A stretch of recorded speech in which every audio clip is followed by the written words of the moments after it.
کہ جو بہترین چابی ہے ایک خصوصیت ایک انسان میں ہونی چاہیے، وہ فرمایا حیا ہے۔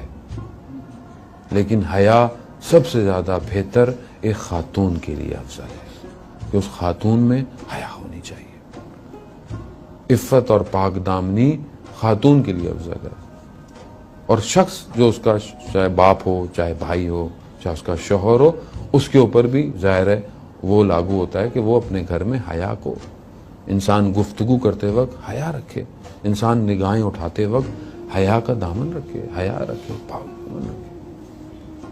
اور یہی تھا کہ جب حضرت سیدہ سے پوچھا گیا کہ عورت کے لیے سب سے زیادہ بہتر کیا ہے، زیور کیا ہے، سب سے زیادہ بہتر کیا چیز ہے، کہا یہی ہے کہ ایک عورت کسی نامحرم کو نہ دیکھے اور کوئی نامحرم اس کو نہ دیکھے۔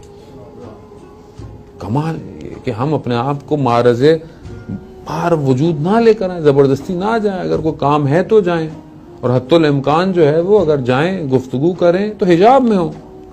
ان چیزوں کو سمجھیں، یہ چیزیں شاید ابھی اتنی نظر نہیں آتی ہیں ہماری جوان بچیاں بیٹیاں کہ بھئی کیا سختی ہے، کیا ہے ہر وقت۔ یہ عزیزان محترم، یہ جو بال چھپا رہے ہیں یہ اس جہنم کی آتش سے بچانے والے ہیں۔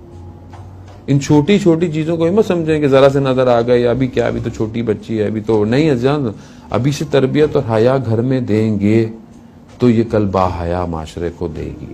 اور ایک بچی جب انسان اس کو بڑا کرتا ہے تو وہ صرف ایک بچی نہیں ہے، وہ کل ایک بیوی بھی ہے، کل ایک ماں بھی ہے۔ یعنی اس طرح آپ معاشرے کو دیکھیں، اس طرح آپ اپنے گھر میں بچوں اور بیویوں کو اور اپنی بیٹیوں کو دیکھیں کہ یہی وہ ہیں کہ جو آنے والی نسلوں کی تربیت کریں گی۔